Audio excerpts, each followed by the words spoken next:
Welcome to the Forged by Trust podcast. I'm your host, Dreeke, former Marine, spy recruiter, and trust expert. This episode of Forged by Trust is brought to you by LifeWork Systems. I recently co-led an executive series with Judy Ryan, CEO of LifeWork Systems. For over 20 years, Judy's been a recognized thought leader on workplace culture change. If you're an executive leader, I encourage you to take Judy's culture assessment and get a valuable report, all at no cost. See the link in the show notes and visit her website, lifeworksystems.com, for more information.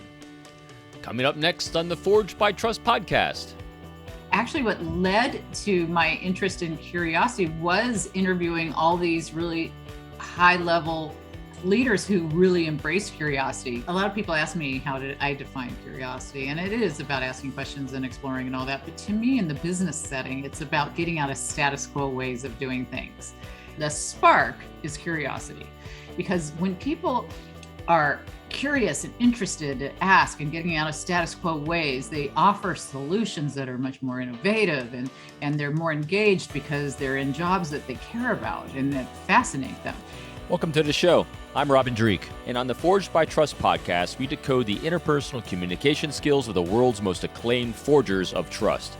We unlock the skills and techniques from spies, spy recruiters, master interrogators, globally recognized behavioral experts, C-suite executives, entrepreneurs, acclaimed authors, and thought leaders. Each episode provides specific actions that you can immediately apply to any aspect of your personal or professional life. Today's episode, The Power of Curiosity, is with my good friend, business behavioral expert, Dr. Diane Hamilton. Dr. Diane Hamilton is the founder and CEO of Tonerra, which is a consulting and media-based business. She's a nationally syndicated radio host, keynote speaker, and former MBA Program Chair at the Forbes School of Business. She has authored multiple books which are required in universities around the world, including Cracking the Curiosity Code, The Key to Unlocking Human Potential, and The Power of Perception, Eliminating Boundaries to Create Successful Global Leaders. She is the creator of the Curiosity Code Index Assessment, which is the first and only assessment that determines the factors that inhibit curiosity, and the Perception Power Index, which determines the factors that impact the perception process.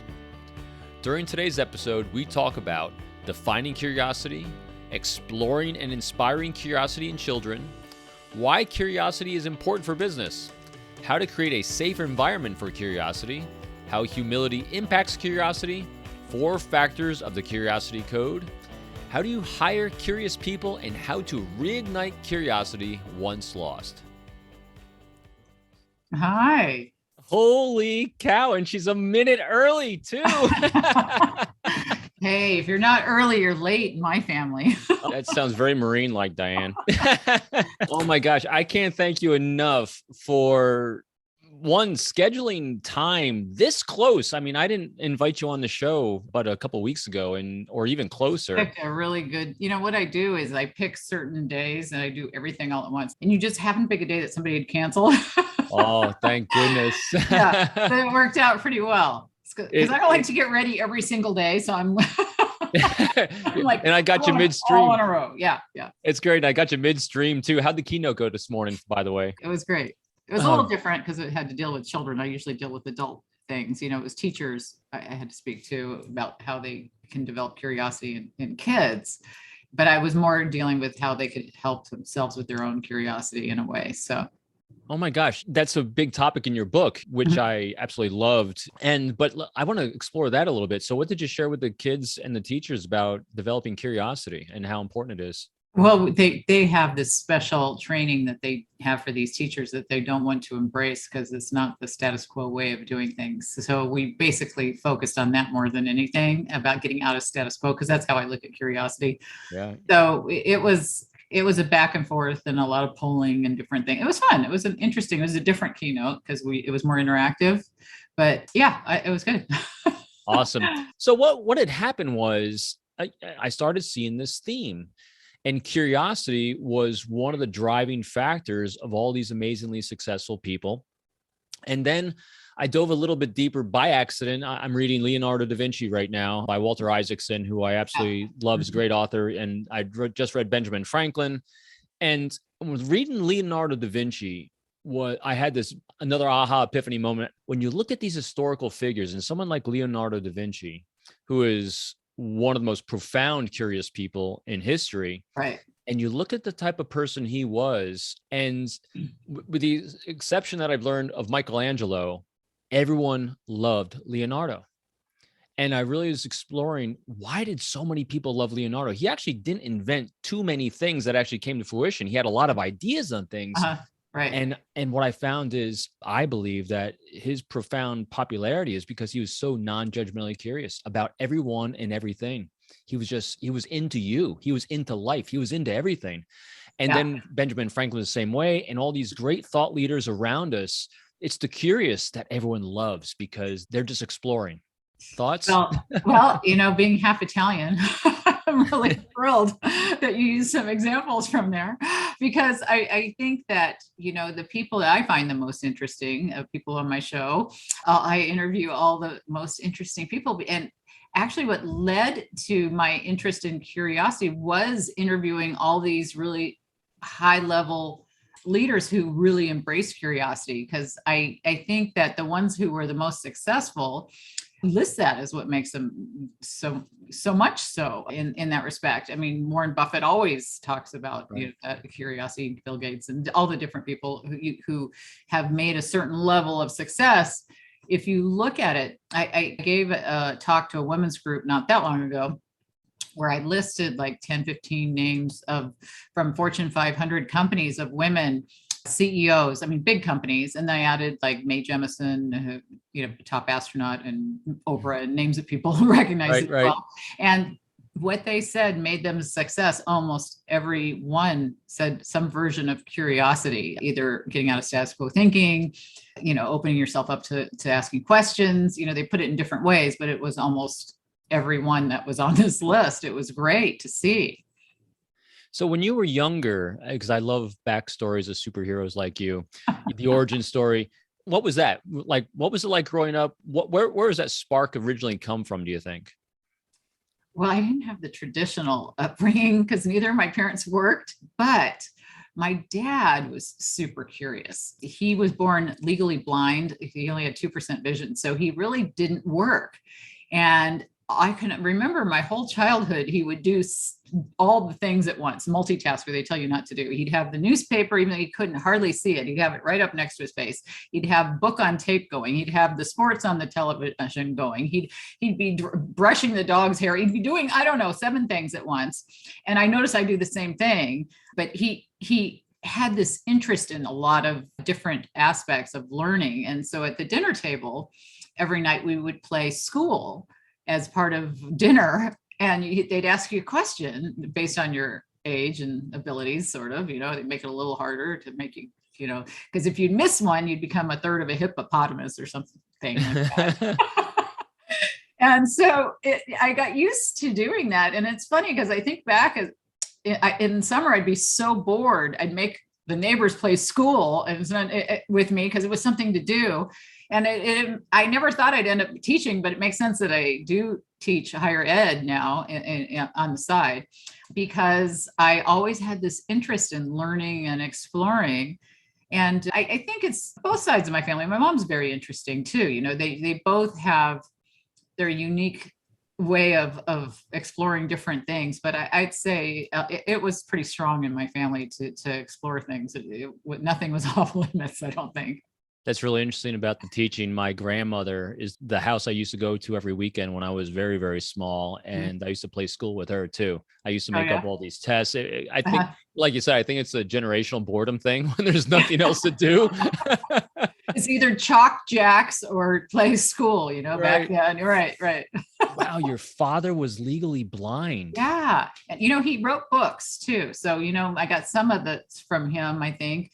It's interesting what you get from your family. I found out that there was I knew my family owned certain companies and certain things, but there was parts I didn't know until just a few years ago, even. Like what? Well, I've always had this real fascination with like typing and keyboards. I always wanted a cash register, and different machines fascinated me.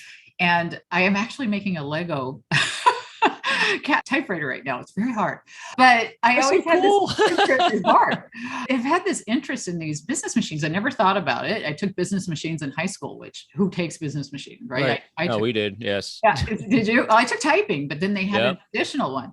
And so about a few years ago, a cousin of mine who I hadn't seen in like 40 years, came to town, and he was telling me my grandmother's family owned a business machine company where they taught people how to use different typewriters and different things. And so I wonder if there's a ghost in my genes somewhere. I don't know. It's just the background to want to be interested in that. So that's remarkable. Yeah. Now with your dad, with his sight impaired so much, were his other senses really accentuated, do you think? I don't really think so. I've had a lot of blind guests on my show. I had Eric Weimer, the guy who climbed all the summits. I've had 3 or 4 of like really successful blind people on the show. And I had to ask them the question because something my dad said to me really freaked me out when I was a kid about being blind. So I asked everyone who was blind on my show about it. And I asked him what it was like to be blind because he's completely blind in one eye, and he was, and he's dead now, but he had 2% in the other. So I said, well, what is it like? I said, do you see black, or, what do you see? He said, it's like looking out of your knee. And I said, wait a minute. He goes, it's like you don't have an eyeball. It's like it doesn't work. He goes, there's nothing. And that blew my mind as a kid. Right. So I asked a couple of my guests, because like Eric and others had lost their sight. So they knew what it was like to see, and then they knew what it was like to not see. And you don't meet people like that very often. And I think 2 out of 3 or 2 out of 4 said it was black.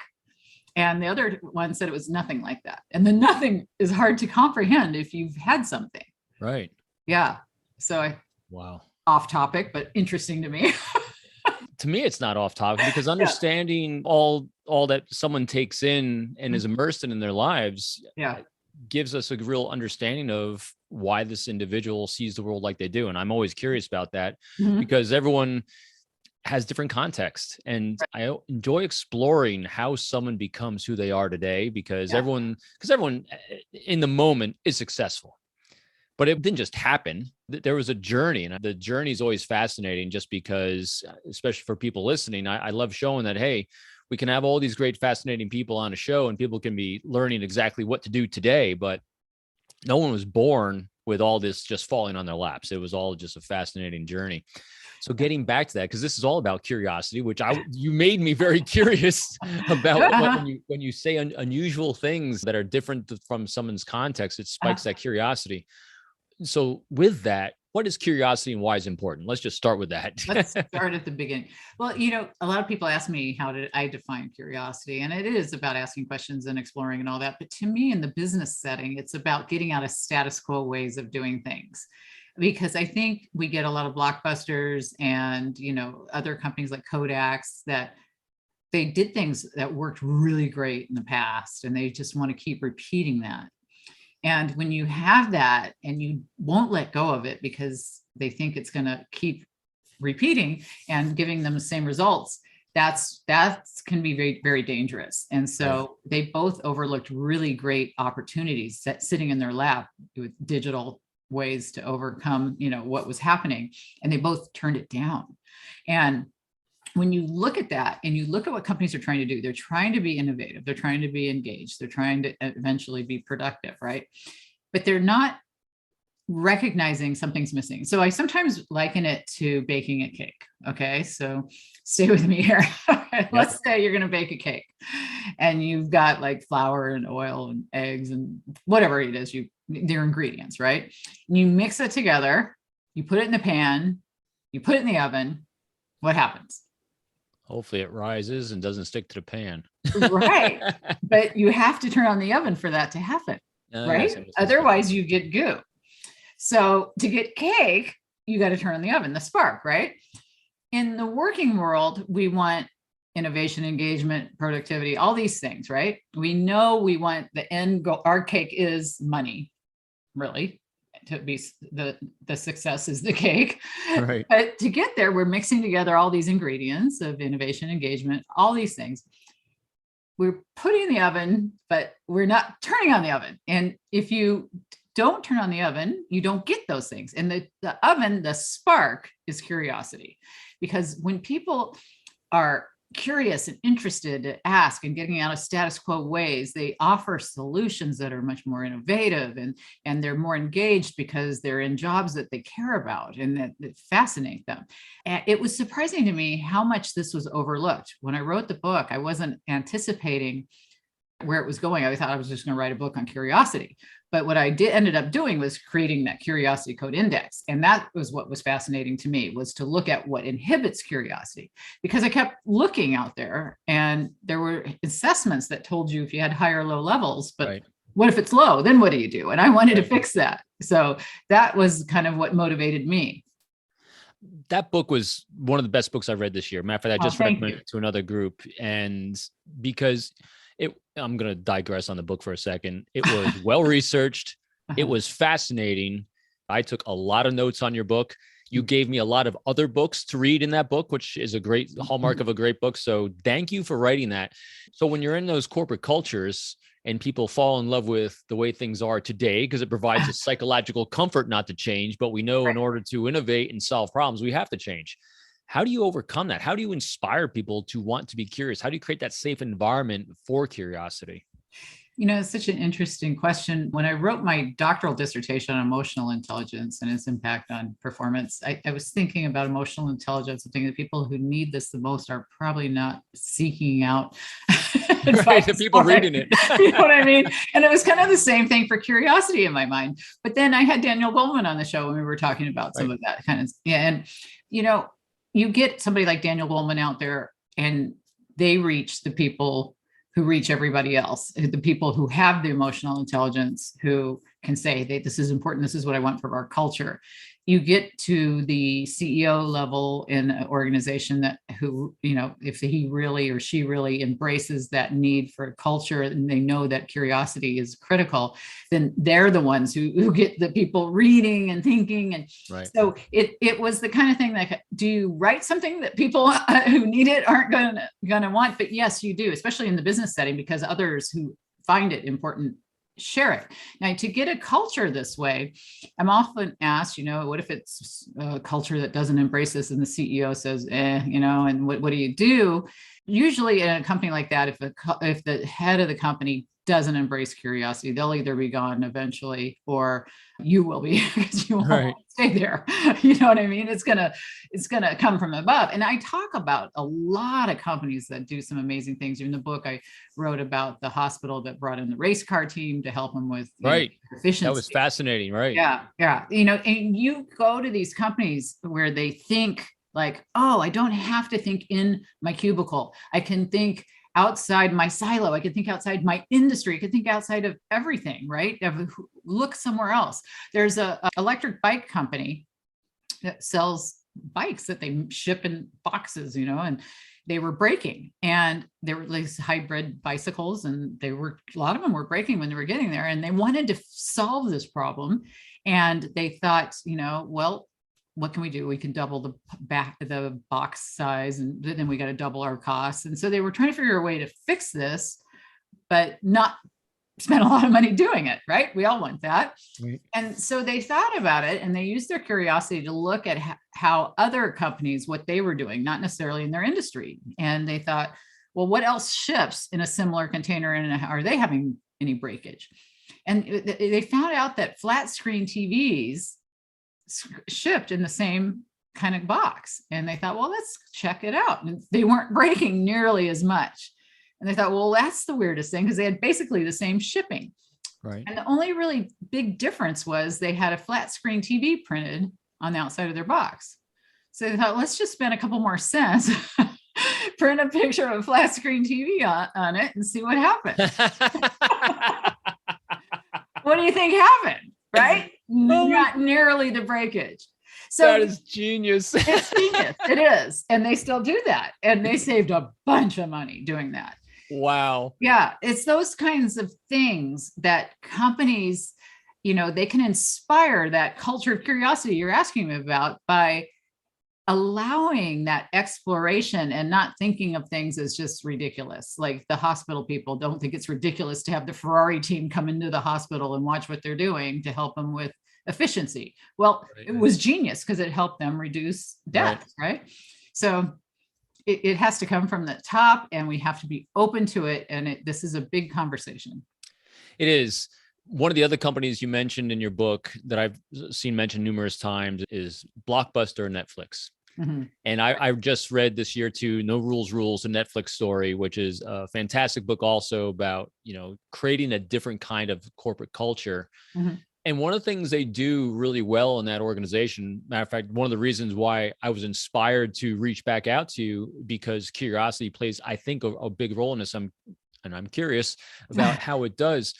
One of the things that Netflix does really well is provide transparency. And what they mean by transparency is feedback. And you can give feedback to the CEO in the middle of a boardroom, in the middle of a board meeting, as long as it's information that benefits the company. You're not venting, and there's guidelines, obviously. But they have this great transparency, which requires a large amount of humility and curiosity in which to do that. So with that, how much do you think humility plays into being able to receive and be curious? Well, it plays a big role. All this that you talk about, trust, humility, psychological safety, all these things tie into this. And I've had a lot of people talk to me about, well, what if I ask questions and they take offense that I'm questioning something that they're saying? And a lot of it is how you ask things. And a lot of times, if you buffer what you're going to ask, I'm trying to develop my sense of curiosity. I hope you don't mind, Robin, if I ask you this question.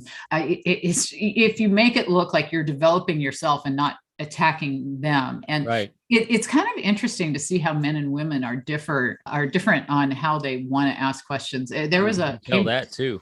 Yeah. There's a Cambridge study that was out there. They looked at women and men post watching a webinar live. It wasn't a webinar, it was a seminar live. Mm-hmm. And the men are 2.5 times more likely to ask questions than women. And the women like to have at least 6 questions asked before they ask. And there's all these differences. The guys will say, hey, you got a mistake up there on your presentation. The women will say, must be me. You can't be wrong, And so we have this difference of how we like to ask questions. And it kind of brings me back to the days when Myers-Briggs was popular. And, I know it's not everybody's favorite thing now, but I'm certified in it too. Yep. But you part remember, of the whole.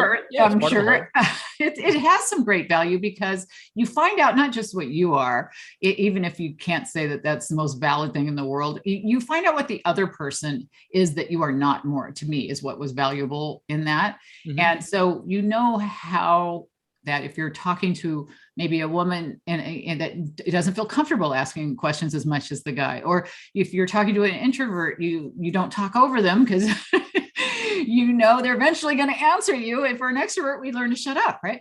So it's that kind of thing that I think that we need to learn as leaders of how we interact to give that emotional support to people to feel, so they feel a sense of trust. They feel all these things that help them be able to ask these questions. I've had Amy Edmondson on my show. She did a great job with her talks. Psychological safety is a big thing for her. And we actually talked about curiosity and how it ties into a lot of things. And her TED Talk on how they got the Chilean miners out from underneath that rock is an incredible TED Talk to watch. She talks about how they developed this, a working relationship through curiosity and being able to work together well on this. She called it teaming instead of teams, because they never had worked together, and now they're thrown together to do this thing they've never had to do before. And that requires trust, and it requires humility, because all these people were going to die if they didn't have it. So we need to learn to build that when there aren't people under rock waiting to die if we don't fix it. One of the things that you did well in the book also, we're talking about these different behavioral assessments, and you mentioned an element of the neo-PR, the 5-factor model of openness, and people being open, that score higher on the openness tend to be a little more curious. And I'm curious again, how do you develop this? So if, say you have a team of people and you want them to be able to receive feedback, you want them to be able to innovate, but they're coming in and they're scoring probably a little lower on openness. They're a little more insecure, so they're not really looking to share information. They're not going to ask a lot of questions. Is it something you can train? Oh, definitely. But you know what? It's interesting because openness to experience is part of the big five. Does kind of, it measures your curiosity, but it also has like creativity and other factors in there. There's other measures like Cashton's model that just is strictly curiosity based. Those kind of assessments can be good to give you a level of like, if you have high or low levels, right? And I was working with a doctoral student that was working at Novartis. Her dissertation was to use like Cashton's measurement, which is basically the openness aspect, to see where they are, and then train with my curiosity code index, to see things that are inhibiting it, to build them back up, and then to assess again with the Cashton again to see the level of change. Now that's going to be a great study. We haven't gotten anywhere near that level of finishing that. But if that is your goal, is to see the results, that's what you need to do. You need to measure where they are, put them through a training program of something like what I do with companies, which I go in and we give their the curiosity code index tells them the 4 factors that of fear, assumption, technology, and environment, fate, are the 4 things that inhibit curiosity, spoiler. And, and once they learn all these sub factors within these 4 factors, they get all their measurements. It's kind of like taking an emotional intelligence test in a way, because it's a level. It's not putting you into a DISC profile or a Myers-Briggs kind of profile. It's more of a measurement, but it gives you an idea how much fear, assumptions, technology, environment are holding you back and why. And then you create your own kind of personal SWOT analysis in the training, and you go, SMART goals, and then you have a plan. So when I go to companies, not only do I do that on, at the individuals and the groups that we train, but then after that part of the assessment goes on, we take it one step further and we decide, from leadership has said the issues they were working on, or engagement or innovation or whatever they are, then now that employees know what it is and how to fix their curiosity, they give feedback to leaders about, this is how you could improve this through developing curiosity. And this is, like, have us do this or that kind of thing. So the trainer, sometimes me, sometimes HR, whoever it is, then has this big whiteboarding exercise with everybody. It's really a cool thing. You go back to leaders and you give them all their answers. And HR loves it because you're doing this big thing for them. Leaders love it because you're doing this big thing for them. But the employees are the ones who win, because it's kind of like Disney. When Disney was experiencing a lot of turnover in their laundry division, and I know it sounds glamorous to fold towels, but it's apparently not the best job in the world to do. And so they were losing a lot of people. And, what they did is they went to the employees, just like when I have the employees go to leaders. The leaders are doing the same thing. They're going to employees and they're saying, they said, what can we do to make your job better?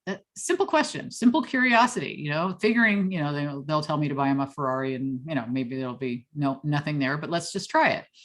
And they got really reasonable things back, like have an air vent over my desk so it's not so hot. Have my desk go up and down so when I fold things, my back doesn't hurt. Or what, they had all these things, and it dramatically improved their turnover.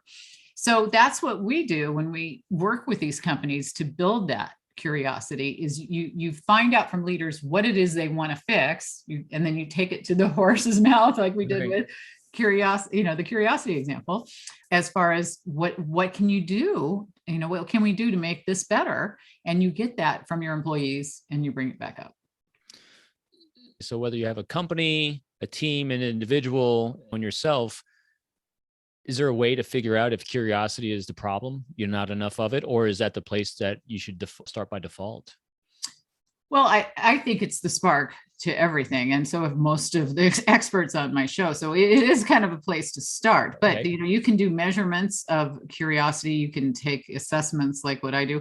I have a lot of companies that have already determined. Verizon, I went to New York and we created these videos to use in their onboarding because they wanted to make sure that they hire very curious people. So I talked about the value of curiosity, and then they had examples of their employees who had been very successful from being curious. And then they spliced the 2 together, and we'd have these little vignettes that they played throughout all their stores and all this stuff. And, I love that. Can you explore that a little bit? How do you hire curious people? How do you ensure that? What are you looking for? Well, it's when you're talking to people, of course, you're hoping they're asking questions about the company and what you have in your pipeline. And, if they're not asking you any questions other than, well, when do I get paid? Right, right.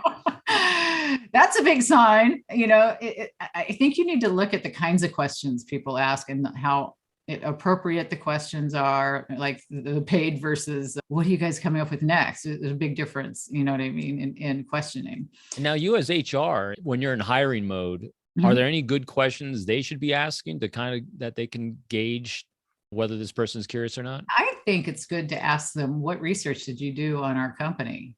Right. I think because that you'll get a deer in the headlight look from someone who's not curious. Right, because that means you're here for me and not for the company, right? You know what I mean? That's a good one. I think that's my personal favorite. It's a good starter. And you had mentioned 4 elements that make up curiosity or inhibit curiosity. You want to briefly give us an overview of those so that we can give a teaser for people that want to have Diane come into their lives? When who wouldn't? Who wouldn't? Yeah, right. But yeah, there's 4. And what I did was I researched people in the US, thousands of people over years, and came up with this assessment called the Curiosity Code Index that is formatted into 36 questions. We found out that there's these 4 areas that are the most problematic, and did all the factor analysis and all these things to make this a valid instrument. This isn't just some cute little thing I have on my website. This is right. Peer-reviewed magazines. And I won a nomination to the Thinkers 50 Radar for my work in research and curiosity. So I saw that. Yeah. Your work is so good. Oh, I just think it's such an amazing group to be in. So I'm very honored to be in it. So this is a very valid instrument for those because there's so many people that put things on their website and say, I got to. And I'll give you a plug. It's not expensive to take either. It's like under $50. So I highly recommend it. No, I wanted it to make sure everybody was able to get it. And it's what you're finding out is just basically fear was not a surprise to me because nobody wants to look stupid or unprepared, or you're all in a meeting thinking you want to ask a question, but you don't want to be the one to ask it. And so you say, hey, Robin, would you ask that, question? And that was such I'm sorry to interrupt on that one because I found that one to be the really biggest, profound one. I mean, all 4 of the elements are really important and critical. Fear. Boy, we have these insecurities, and that is part of that fear factor. And it definitely is. And they feed off of each other to some extent, I should say, because assumptions, which is the second one, is that voice in your head, which can lead to the fear, right? Right. So the voice in your head is, I'm not going to want to learn this. I learned this in the past. Now they're going to make me do this. I didn't even get the last one. Whatever you're telling yourself, if I volunteer for this, they're going to give me this project and not pay me. Whatever it is, you're going to get all these voices in your head that are going to stop you. And so they feed into each other. The technology was kind of a surprise to me. Right. Yeah, because it's the over and underutilization of it, basically. Because if you don't have the foundation, if I tossed you a calculator, you might be the greatest calculator worker there ever was. But think of the mathematician you might have been if you'd known the math behind it that led to it. You need to have the foundation. So you need to have underutilization of technology days to learn the foundation. But then once you have the technology knowledge, then you got to figure out what you can do with it from there. So a lot of people are just like, oh, another training. I didn't learn the last one. They get behind. It's overwhelming. So technology can be a problem if we don't let people catch up. And then environment, to me, is a huge one because it's basically every person you've ever had contact with in your life, from your parents to your siblings, to your teachers, to your, past bosses, current bosses, friends, social media, you name it. And, you have a family that says you should have been definitely the trust expert and gone into this radio business, or what podcast business, and you like it, that's good. But say you don't really love it, but your family pushed you that way, then it's not so good. So you have this ability to have family be positive or maybe direct you in a way you don't really want to go. So we've seen the research. Kids are super, super curious till around age 5, and then it tanks dramatically after that. So when the education system has a big impact, Sir Ken Robinson and George Land have 2 great TED Talks about, creativity, which mimics the same path that curiosity does. So we're creative geniuses at age 5, but by age 31, flatlining, So it's something we have to worry about as a, higher ed instructor and all the work I've done in higher ed, I did see quite a bit of wanting you to give them the fish instead of teach them to fish. Right. And we have to get that wanting to learn to fish mentality, which you mentioned mindset. Carol Dweck's book is incredible about mindset and getting that growth mindset. Another book I think is incredible about curiosity is Range, learning a whole bunch of different things so that you're not just so narrowly focused. So I love to share a lot of the different people who I've interviewed or read their work, because I think the more you can learn about this, the more you'll see the value in it. This podcast is turning into your book where you have all these extra references. All the amount of references I'm going to have in the show notes is going to be immense because it's all so amazingly valuable. The other thing I loved that you did really well was you first drew the parallel and you talked a little bit about IQ and how theories behind that and how you're kind of born with your IQ. And then you did talk about emotional intelligence. And I had read the work on EQ as well, how it's something that can develop over time and it's not a fixed thing. And then you related to your CQ, your curiosity quotient. So how do you, if your CQ is kind of starting low because it got stifled at a younger age and now you're midlife, how do you re-spark that curiosity? Well, if you don't take the assessment, you can do it on your own to some extent. You can ask yourself, how has fear impacted you? What kinds of things don't you ask in meetings? Because you're thinking they're going to think you're unprepared or whatever. And then same thing for assumptions, technology, environment. You write down the top inhibitor reasons for each of those that have held you back. And then once you've recognized that these are the things that are causing me a problem, you write out SMART goals to overcome some of these things. Like the next time I'm in a meeting or the next time I'm with my boss, I'm talking to you, Robin, and you're my boss. And I'm like scared to ask you a question because you're going to think I'm confronting you and making and insinuating you don't know what you're doing or whatever. So I'm going to say, I'm really trying to improve my level of curiosity. I hope you don't mind if I ask this question. And then you buffer what you're going to say so that they understand the reasoning behind why you're asking and that you're being transparent and vulnerable, which are the two greatest things you can do for trust. So that's a great way to do it. Absolutely. Right. And and it makes them not on guard thinking, what are you saying I didn't do this right, or I didn't tell you right, or whatever it is. I think if you buffer your questions and if there's a core culture of trust in the company, which is really important, if there's not, you'd have to do a little more buffering to get to that point. But I get more people telling me that's the best thing that they've done is to just learn to add some buffer statements that it's made people go, oh yeah, that's a good idea. I should do, more of that. That's a great sequence to do. Matter of fact, riffing really well off of what you just said about that fear thing. And it was this: if you feared absolutely nothing, what would you start doing today? If zero fear, get rid of all fear, what would you start? And after I jumped out of an airplane? Yeah. That's probably the first thing I might do just to get it off the bucket list. Get off the bucket list. What else would you start doing? I think a lot of people fear losing money and they don't want to go into their own businesses because of that. I think there's a lot of those voices in their head, but all the opportunities you don't try to take, you definitely will lose out on because you didn't even attempt them in the first place. So I think, you got to rethink what you're telling yourself. We're back to the assumptions, that voice in your head, because it'll hold you back. I mean, I'm often in a group and I'll talk about assumptions. I'll hold up a thing of water, and I'll say, how heavy is this? And somebody will say, 8 ounces, 10 ounces, whatever they yell out. And I go, it doesn't matter. I said, what matters is how long I hold it, right? If I hold it for a minute, no big deal. If I hold it for an hour, my arm gets tired. If I hold it all day, my arm's paralyzed. And that's how our assumptions are. Fleeting, no big deal. You hold on to it. Yeah, I'm not going to like this. I'm not going to like this. I'm not going to like this. It's going to stick with you. And eventually you're paralyzed. Yeah, I'm not going to like this, Yeah, it goes back to your former countryman, Leonardo da Vinci. One of the greatest reasons he was such a phenomenal artist was he was one of the greatest anatomists. I mean, he dissected the human body, horses. He wanted to know all the musculature.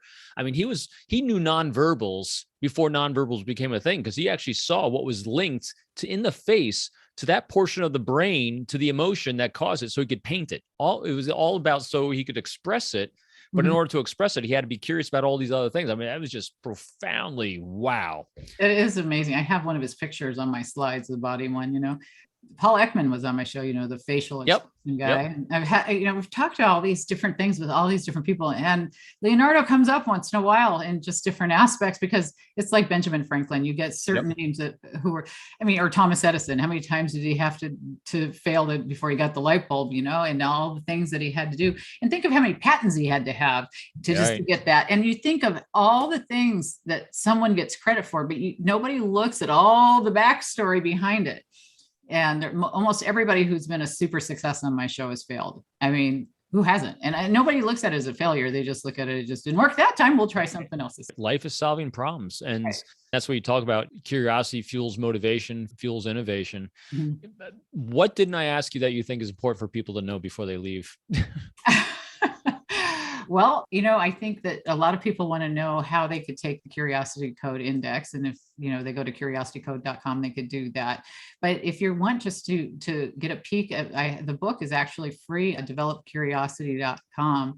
Is it really? Well, it's not in book form, but it's in a free course. And I put each chapter in that course, so you can learn all about curiosity, but you won't have a beautiful copy like you have behind you. You did such a nice job. I should do that on my show with her. I love the sign. I'm really appreciating the little Hey, detail. Nice job. Talk about curiosity. I'm trying to fit it all in like 45 minutes, because I have so much I could explore, but I want to make sure that people have some action they took away. And you did a great job of that. Oh. And for those listening, please check out Diane's website and her resources. They're all tiered. It's a good way to put it. If you have no resources to spend on it, there's plenty you can do and learn and start your journey to curiosity, because it will motivate you and motivate your teams around you. There is no doubt. With all the things I've done around trust, which is my little niche of the world, no curiosity, you're not going to have trust. It is really a big foundation. Diane, everyone knows where to find you. Everyone knows why they should find you. Anything else? No, I loved being here. You could follow me at Dr. Diane Hamilton on all the social media. My main website's drdianehamilton.com. And it was so much fun to switch sides and be on the interview side. So thank you for having me on the show. It's awesome and humbling. Thank you very much. Thank you for tuning in to another episode of Forged by Trust. If you enjoyed the show, took away a few new tools, I hope you'll leave a great review of the show to show your support. If you're interested in more information about how to forge your own trust building strategies, please visit my website at www.peopleformula.com. I'm looking forward to sharing my next Forged by Trust episode with you next week, when we chat with my friend and one of the leading recruiters of spies in the world, the amazing Jim Lawler. Jim joins us for the riveting episode, Soul Catcher.